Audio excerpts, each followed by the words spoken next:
Hay algo curioso cuando hablamos del arte prehispánico. Muchos lo pueden mirar como simples ruinas, como un vestigio arqueológico o como algunas cuantas piezas en un museo. Pero muy pocas veces podemos verlos como lo que realmente fue: vida. Vida tallada en piedras, cocida en el barro, tejida, pintada y moldeada. Vida convertida en muchísimos símbolos. Porque antes de que existieran las galerías de arte, academias, tendencias artísticas o movimientos, había manos hábiles creando arte. Manos que no buscaban fama ni reconocimiento, y mucho menos aplausos. Creaban para expresar la forma en la que se veía el mundo. El arte no era adorno ni era lujo, y menos un capricho. Era una forma de explicar el universo, un diálogo con los dioses, identidad, orden y memoria. Hoy en Plática Popular vamos a mirar hacia atrás, pero no con nostalgia, sino con respeto. Les contaremos lo que es el arte popular prehispánico, ese que no nació para ser contemplado, sino para ser vivido. Porque quizá lo que hoy llamamos artesanía, tradición o cultura popular no sea más que un eco larguísimo de algo que nunca ha dejado de existir.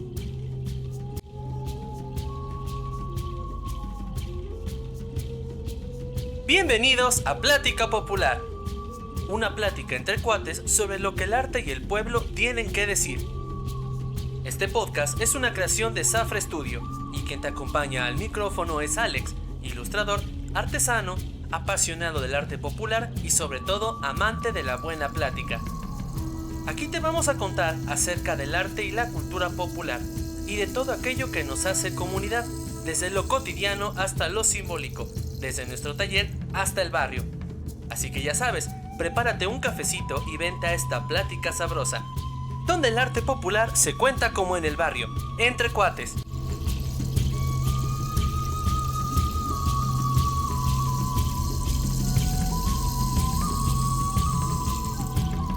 ¿Qué tal, racita? ¿Cómo están? Sean bienvenidos a un nuevo capítulo de su podcast favorito, Plática Popular. Este espacio en el que hablamos acerca del arte y la cultura popular de nuestro país. Yo estoy muy emocionado de estar de vuelta con ustedes después de un pequeño incidente que tuvimos con nuestra computadora, pero que afortunadamente pudimos resolver. Esta semana estoy muy emocionado de presentarles el siguiente tema, que es arte popular prehispánico, porque aunque no muchos lo sepan, esto fue una de las expresiones más tempranas del arte popular en nuestro país. Así que sin más por el momento, vamos con el capítulo de esta semana. Como ya lo hemos platicado en capítulos anteriores, el arte popular es la expresión formal, material y tradicional de un pueblo. Sus raíces más profundas están en el pasado y sobreviven en el espíritu de la gente. Es el más auténtico arte universal y como arte siguió un proceso de formación. Pero podemos distinguir dos raíces fundamentales en el arte popular de México: la hispánica, que es la herencia de los españoles, y de la que hablaremos hoy, la prehispánica. Y aquí es donde viene la pregunta que tanto nos gusta: ¿qué es el arte popular prehispánico? Bueno, pues este abarca todas aquellas creaciones de los pueblos originarios que son funcionales y simbólicas. Dichas piezas son elaboradas a partir de técnicas ancestrales que fueron transmitidas de generación en generación y destacan por su vínculo con la religión, la naturaleza y la vida cotidiana de las culturas mesoamericanas.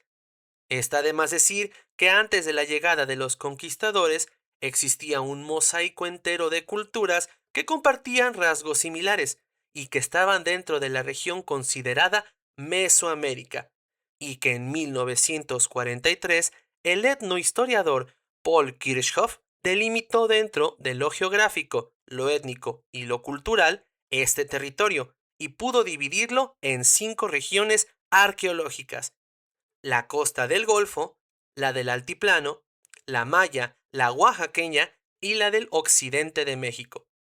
Es importante definir esto porque todas estas zonas comparten, como ya mencionamos, características similares y que podemos englobar para esta investigación. Aquí entramos en un tema que hay que dejar claro y fuera de nuestra mente. Las culturas mesoamericanas no eran sociedades improvisadas ni tampoco pueblos dispersos que vivían como podían.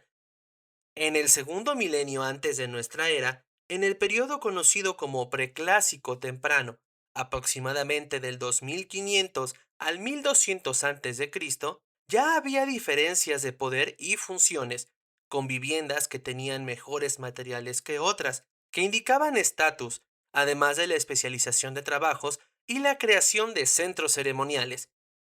Ya empezaban a existir civilizaciones complejas, organizadas, estructuradas y completamente conscientes de una manera propia de entender el mundo.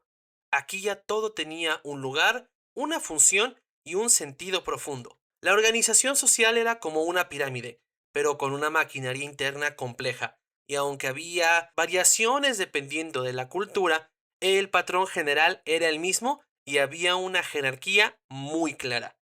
El gobernante, que también era llamado Tlatoani, era el líder político, representaba también a los dioses en la tierra y el orden cósmico, era el poder absoluto. De ahí seguían los sacerdotes, una casta poderosa, controlaba los rituales, el calendario, la educación y no solo oficiaba, interpretaba lo invisible, la voluntad de los dioses. Los mercaderes, que eran llamados pochtecas, eran comerciantes a larga distancia y tenían sus propios tribunales y barrios. El pueblo, Macehualtin, era una mayoría de agricultores y artesanos. Estaban organizados en barrios llamados capuli, pagaban tributo y trabajaban en obras públicas. Y en estas culturas la educación era obligatoria. Nadie se quedaba sin escuela.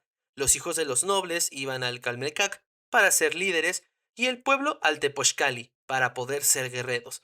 Cada quien ocupaba un sitio dentro del equilibrio del universo. Era una necesidad que entendía que la armonía colectiva dependía de que cada pieza cumpliera su papel. Para las culturas mesoamericanas el equilibrio era importante. Por lo tanto, la naturaleza no era un simple recurso ni un paisaje, era presencia, un ente vivo y sagrado. No había ninguna diferencia entre el ser humano y lo que lo rodeaba. Había reciprocidad. La relación con la tierra era un acuerdo. El te doy para que me des. Esta te daba maíz para que pudieras comer, pero tú debías alimentarla también con rituales y sacrificios. Un ejemplo, si no había lluvia, la relación con Tlaloc estaba rota y tenías que restaurarla. Y debías respetar cada plano de la existencia, pues dañar un árbol podría desequilibrar todo el orden. La tierra no se explotaba, se habitaba y se veneraba. Por eso el arte estaba lleno de naturaleza. Había serpientes, jaguares, aves, lluvia, soles y lunas como representaciones de fuerzas vivas. Para nuestros ancestros, la vida cotidiana estaba atravesada por lo ritual, que no era opcional o algo que se viera bonito. Era el combustible que mantenía al universo funcionando. Sin esto el sol no podría salir y la lluvia no caería. Sembrar, construir, vestirse y hasta la guerra era un ritual y todo tenía una carga espiritual. Para ellos, los dioses se sacrificaron primero para poder crear el mundo. Por lo tanto, estábamos en deuda. Y no siempre había un sacrificio humano, había autosacrificio, como punzarse las orejas o la lengua con espinas de maguey, ya que la sangre era considerada agua preciosa, también llamada chalchihuatl, que daba energía al sol para poder salir. También era muy común el concepto de Ixhiftla. Creían que al vestirse con los atributos de una deidad, la persona se convertía físicamente. Aquí el mundo terrenal y el divino se fusionaban. Incluso el juego de pelota, más que un deporte, era un ritual astronómico, una lucha entre la luz y la oscuridad. Además, los templos eran el eje del cosmos, las vasijas eran objetos ceremoniales y los adornos eran identidad y energía. Para el pueblo de Mesoamérica, el mundo no fue creado una sola vez. Era un proceso cíclico de destrucción y renacimiento. Vida y muerte, sol y lluvia, día y noche. La cosmogonía nos cuenta cómo fue creado el mundo, el relato del origen del todo, como la leyenda del quinto sol donde nosotros existimos. Este fue creado con un sacrificio de parte de los mismos dioses. Aquí aparece una realidad brutal. El universo tenía que ser alimentado, no es algo que existiera por sí mismo. Por eso el sacrificio no era visto como una barbarie, sino como una responsabilidad. Por eso los rituales, las fechas, los símbolos y el arte importaban bastante. Por otro lado, la cosmogonía nos explica la visión de cómo ellos veían el mundo, que era muy distinto a cómo lo vemos hoy en día. Ellos entendían que el universo tenía tres grandes regiones: el cielo, que llamaban Topan, donde estaban los astros y los dioses; la tierra, Tlalticpac, se creía que estaba sobre el lomo de un cocodrilo o de una tortuga flotando en el agua; y el inframundo, el Mictlán, donde había 9 niveles, un lugar de regeneración y descanso de los difuntos. De este platicamos en el capítulo 2. Si quieres conocerlo más a fondo, te invito a escucharlo. Una vez organizado el origen y la visión del cosmos, vamos a contarte acerca de su sistema de creencias, prácticas y rituales, que no estaba separado de la vida diaria, sino que estaba en convivencia total con todo el universo. El mundo estaba impregnado en lo sagrado.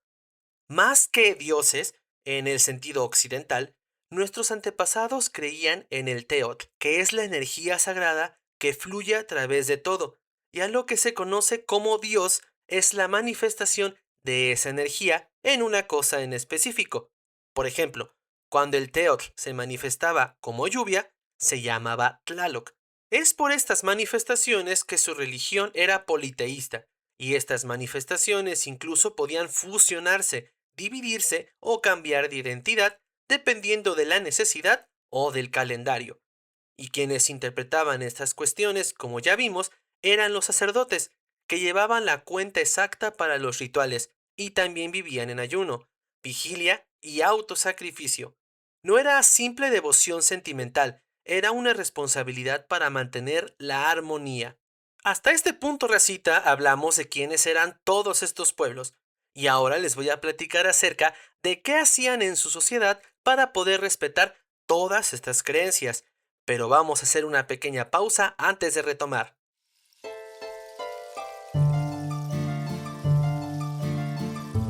Esta pequeña pausa, racita, es para ofrecerles una disculpa porque la semana anterior no pudimos subir el siguiente capítulo de Plática Popular. Les cuento rapidísimo que tuvimos un pequeño inconveniente con la computadora que nos ayuda para grabar y editar. Perdimos algunos archivos que eran importantes para poder grabar este podcast, pero afortunadamente, no entiendo cómo, pero pudimos recuperarlos. Así que les agradezco mucho su paciencia y sobre todo la lealtad, porque ya están escuchando este capítulo. También para recordarles que se suscriban al canal para que no se pierdan nada de nuestro contenido. No olviden activar la campanita de notificación. Además de recomendar nuestro podcast a todos sus conocidos o a quien crean que le puede gustar. Ahora sí, volvemos al estudio. Parte de las expresiones artísticas de los pueblos mesoamericanos era la arquitectura, y sé que cuando decimos esto, lo primero que se nos viene a la cabeza son las pirámides. Y sí, pero también va mucho más allá. Esta es una de las tantas formas que tenían de representar su conexión con el universo. No era una simple construcción. Nuestros antepasados tenían un concepto llamado Altepetl, cuya traducción sería algo así como montaña de agua, que era el equivalente a una ciudad-estado donde se organizaba la vida política, social y territorial en el México prehispánico. Y ya que tocamos el tema de las pirámides, les puedo comentar que a diferencia de las pirámides que se encuentran en Egipto, las nuestras no eran tumbas, sino montañas artificiales, que significaba un punto de contacto entre el cielo, la tierra y el inframundo, un eje universal y un lugar de energía que se construía para conectar estas dimensiones. Alrededor de estos lugares de conexión se trazaban las ciudades, y en algunas como Teotihuacán, la calzada de los muertos estaba alineada con el paso del sol. Nada era casual. ¿Se imaginan además ver el espectacular tamaño de estas ciudades, pero verlas llenas de color? Hoy vemos a las pirámides de un sólido color gris piedra, pero en su momento de más esplendor tenían pigmentos, un rojo intenso, azul y ocre. La arquitectura era arte, pero que integraba todo: escultura, relieve, pintura, color y símbolo. una narrativa visual completa. Después de darnos una vuelta por las enormes ciudades del México prehispánico, vamos a adentrarnos a sus talleres, donde también había belleza en los objetos cotidianos. La cerámica era mucho más que barro cocido. Era el material para el uso diario, pero también ritual y simbólico. Para los arqueólogos es como el ADN de las civilizaciones. Gracias a estos vestigios podemos conocer con quiénes comerciaban, qué comían, cómo vestían y ya que era la forma de comunicación masiva de la época. Un dato que probablemente algunos no conocerán era que en Mesoamérica no se utilizaba el torno de los alfareros. Todo lo que vemos en museos es maestría pura, ciencia empírica que empieza desde la correcta selección de las arcillas, saber qué tanta humedad necesitaba la mezcla, tener el pulso firme para poder moldear, la correcta técnica para poder preparar los pigmentos naturales y la temperatura para la cocción. Pura tradición y conocimiento transmitido de generación en generación. Y aquí aparece algo increíble. Muchas de estas técnicas siguen vivas hoy en día en las artes populares. El barro bruñido, que es una técnica donde se frota la pieza con una piedra para darle brillo, o el engobe, donde se le da una capa de pintura mineral líquida que servía de base. No estamos en presencia de una técnica en decadencia, estamos viviendo una continuidad cultural. Incluso cada cultura tenía su propio branding. Un ejemplo está la tradición mixteca poblana. Es famosa por ser las más coloridas y detalladas. Parece un códice en una vasija donde se usaban hasta 5 colores y figuras muy finas. Además de los estilos, también se podía dividir por sus usos. No solamente eran formas caprichosas, eran un gran mensaje. Había figuras humanas, deidades, animales sagrados o hasta símbolos cósmicos. Así que básicamente tenemos dos grandes clasificaciones. Las utilitarias, como ollas de pulque, comales o cajetes para comer, y las rituales suntuarias, urnas funerarias, incensarios monumentales y hasta las ofrendas. Aquí nos damos cuenta de que la belleza no estaba separada de la utilidad, ni el arte estaba separado de la vida. Hoy solemos ver a los adornos como algo decorativo, pero para estas culturas, adornarse no era vanidad, era lenguaje, accesorios, complementos y detalles estéticos.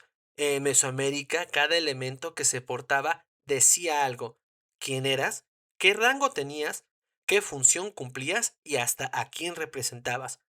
A diferencia de Europa, donde el oro era lo máximo, en nuestras tierras había materiales más valiosos, como el jade, cuyo color verde representa al agua, la vegetación, el renacimiento y la vida misma, y solamente la alta nobleza podía portar collares, brazaletes y orejeras de este material. Además existía la turquesa, que representaba poder y divinidad, las plumas, la conexión celestial, y las conchas, el agua y el inframundo. Los adornos corporales eran títulos de propiedad, aunque muchos requerían de modificaciones físicas. Estaban las orejeras, que eran llamadas nakoshli. Eran discos que se instalaban en el lóbulo de la oreja. Cuanto más grande y de mejor material, más alto era el rango. Los besotes, que eran llamados tentel. Estos adornos atravesaban el labio inferior y eran exclusivos de los guerreros de élite y de grandes señores. Las narigueras, yacapapaotl. Este se colocaba en el tabique nasal. Los gobernantes las usaban para transformar su rostro y adquirir cualidades de las deidades o de animales sagrados. Pero sin lugar a dudas, el arte más espectacular es el trabajo con plumas, y quienes se encargaban de esas artesanías eran los amantecas. La materia prima eran plumas de quetzal, guacamayas y colibrí. Aquí podemos decir que si la arquitectura era arte espacial y la cerámica era arte objetual, los adornos eran el arte corporal, el ser humano convertido en lienzo ritual. Es más, ¿sabían ustedes que un besote de obsidiana era para un guerrero mexica lo que una medalla de honor para un soldado de hoy en día? Adornar no era verse bien, era manifestar quién eres dentro del cosmos. Vale la pena decir que en las antiguas culturas, vestirse no era solamente cubrir el cuerpo, era más una declaración que definía el estatus y el oficio. Decía quién eras sin necesidad de hablar. El primer indicador era el material con el que estaban hechos, como el ishle, fibra de maguey. Esta era la tela del pueblo, que era llamada masehualtin, una fibra resistente pero áspera, y era ropa de trabajo, que estaba diseñada para durar. Pero también estaba el algodón, Ixcaco, que era exclusivo de la nobleza, y esta tela se llamaba pipiltin, suave al tacto y fresco, permitía tejidos más finos y hasta traslúcidos. De hecho, existían leyes muy estrictas en cuanto a cómo vestían. Si es que una persona del pueblo era sorprendida usando ropa de algodón, podía ser castigada severamente. Cada elemento que tenía la indumentaria tenía una carga cultural, como algunos colores que eran asociados a deidades o varios diseños que se vinculaban a linajes o regiones, y como mencionamos, los tejidos reservados a la élite o para ceremonias. Y todo esto se realizaba en el telar de cintura. Esta técnica dictaba la forma en cómo se hacía la ropa, y como el telar producía lienzos rectangulares, la tela no se cortaba para no desperdiciar. Entonces se doblaba, se unía y se portaba tras horas, días y hasta semanas de trabajo arduo en los talleres. Todo esto era transmitido de generación en generación, sin producción masiva ni consumo rápido. Además de la ropa blanca común, la ropa de gala era una explosión de color que provenía de la naturaleza, como la famosa grana cochinilla, un insecto que viene del nopal y produce un rojo carmesí intenso. Fue tan valioso que se convirtió en el segundo producto más exportado de la Nueva España. También existía el añil índigo, un color azul profundo obtenido de las plantas, y el caracol púrpura, directo de las costas de Oaxaca, muy costoso porque requería de ordeñar a miles de caracoles. Como pueden escuchar, vestirse era una cuestión de cultura, orden e identidad. De hecho, la ropita era tan valiosa que en los mercados como el de Tlatelolco, si no tenías cacao podías pagar con mantas de algodón que eran llamadas cuachtli. En el México prehispánico, la agricultura no era solo una actividad económica o de sustento, era un sistema de vida. Parte de la organización social regía el calendario ritual y la cosmovisión, y hasta en cierta forma la base material del arte. El maíz, por ejemplo, era el protagonista absoluto. Digamos que más que un alimento, en el arte popular de la época, su representación no era solo botánica, era simbólica. Habían vasijas y figurillas con la forma de mazorcas, y los mayas inclusive deformaban sus cráneos desde la infancia para emular la forma del dios del maíz, llamado Yumcash. Y en el arte mexica había dos deidades, Centeotl y Chicomecoatl, que solían aparecer portando mazorcas en ambas manos, y en un ejemplo de cómo la producción agrícola se integraba en la iconografía religiosa, lo que indicaba que el sembrar era un acto sagrado. Y no solo se quedaba ahí, la coa, que era el palo para poder sembrar, muchas veces se tallaba con motivos de serpientes o rayos, que simbolizaban la unión del cielo y la tierra para fecundar el suelo. Aunque hoy vemos a las chinampas como un sistema agrícola, era una forma de arte terrestre. Creaban un paisaje visual tan potente que influyó en el diseño de los centros ceremoniales, orden, simetría y mucha planificación. Incluso la agricultura nos llevó a observar el cielo con la ayuda de los solsticios, equinoccios y las lluvias. Se crearon observatorios, los calendarios rituales y hasta la alineación de los templos, y cuando todo estuvo establecido, surgieron los expertos en el sembradío. Surgió también el comercio y se mejoraron muchas técnicas. Para los habitantes de Mesoamérica, la guerra no era simple violencia descontrolada, era estructura, ritual, política y sí, también estética, una necesidad cosmogónica, ya que también era el alimento de los dioses. Para estas culturas, el campo de batalla era un escenario de exhibición artística, donde el valor se medía tanto por la destreza como la importancia estética del guerrero. El arte popular en la milicia se manifestaba principalmente en los atavíos que no eran simple uniforme, era transformación espiritual, como los ya conocidos caballeros águila y jaguar, con el uso de pieles de felinos y cascos tallados en madera con forma de pico de águila.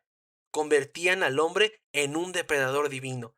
El detalle de las plumas y el modelado de las fauces eran obras maestras de la escultura de madera y tiempo después del tallado en cuero, pero también contaban con el Ixcahuipili, que era una armadura de algodón acolchada que se remojaba en salmuera para poder endurecerla. Además de la funcionalidad, solía decorarse con bordados que indicaban el rango y las hazañas del guerrero, uniendo la técnica textil con la jerarquía militar. Estos guerreros eran constantemente representados en esculturas, códices, pinturas murales y hasta en la cerámica. La estética del poder estaba ligada al combate. Además de toda la indumentaria, también existía una de las artes más refinadas, el arte plumario. Los chimali, que eran escudos bellamente adornados que no solo protegían, también contaban historias. Eran decorados con mosaicos de plumas de aves exóticas, creando figuras geométricas y animales sagrados. Incluso el armamento tenía estética muy particular, con el famoso y poderoso Macahuic, hecho con madera de encino y navajas de obsidiana, el Atlalc, un lanzador de madera finamente tallado, y el Tepostopili, una lanza con punta de obsidiana. Incluso la guerra también era auditiva, con el uso de caracolas marinas, que eran llamadas atecocoli, y los silbatos de cerámica como el conocido silbato de la muerte, creando una atmósfera de terror. Estos instrumentos estaban decorados con rostros de deidades de la muerte o inclusive de calaveras.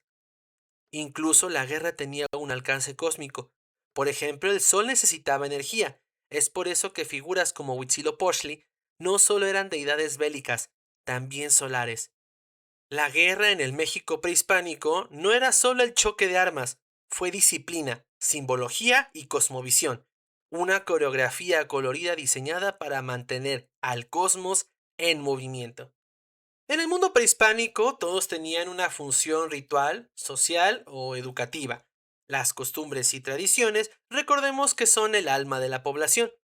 Cuando hablamos de arte popular, las riquezas estaba en cómo se veía, celebraba, se educaba, en cómo se honraban a sus muertos y todo tenía una expresión material. El arte estaba ligado a la vida. El calendario marcaba el ritmo y daba lugar a celebraciones agrícolas, celebraciones para las deidades, rituales de paso como los nacimientos o el matrimonio, y cada una de ellas tenía una indumentaria especial, música, danza y ofrenda, y hasta una decoración. Tenemos el ejemplo del temazcal, que es una de las tradiciones más antiguas que sobreviven hasta la actualidad, donde la estructura suele ser circular, representando el vientre de la madre tierra, y a menudo se encontraban pequeñas figuras de la diosa Tosi, nuestra abuela, que resguardaba la entrada y que nos recuerda que el baño era una purificación del alma. Una constante profunda en esos territorios era que la muerte no era el final, era un camino. Ya existían ofrendas, figurillas funerarias, entierros rituales, mucho antes de que existieran las Catrinas. Ya había una estética de la muerte muy sofisticada. Por ejemplo, los zompantlis. Aunque parezcan macabros, eran altares que seguían un orden rítmico y estético impecable. Y con los altares, el arte popular se volcó en crear escenas en miniatura de la vida, fiestas, banquetes y familia, que era para que el difunto no olvidara sus costumbres. Como dato curioso, la costumbre de usar copal para limpiar espacios no ha cambiado en milenios. Los sahumadores de barros con formas de garra de águila que usamos hoy son casi idénticos a los que podías encontrar en una excavación en Teotihuacán. Las costumbres no eran ocurrencias individuales, eran estructura social. La tradición mantenía la cohesión, la comunidad estaba por encima del capricho personal y el arte servía a la colectividad.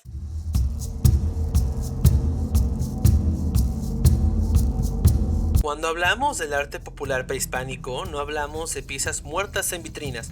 Estamos hablando de un pueblo que entendía el mundo con las manos, que sembró la tierra, que esculpió la piedra, que miraba el cielo y que entendía su lugar en el universo.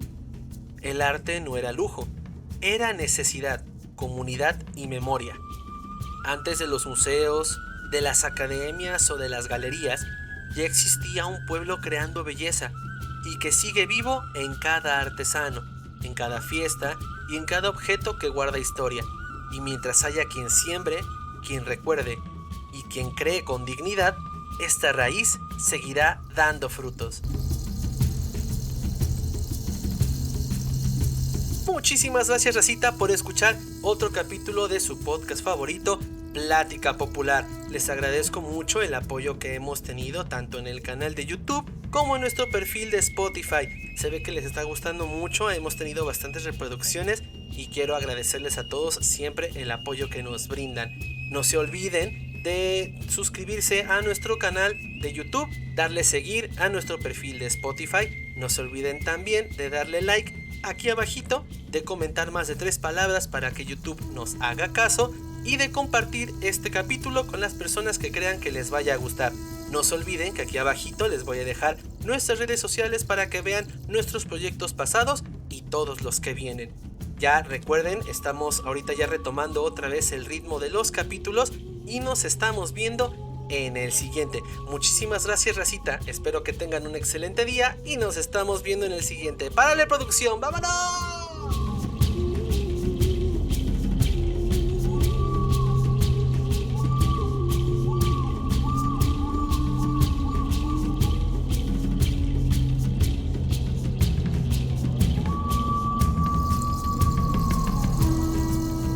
Esto fue Plática Popular, una creación de Zafra Studio, con guión, narración, edición y locución de Alejandro Zafra.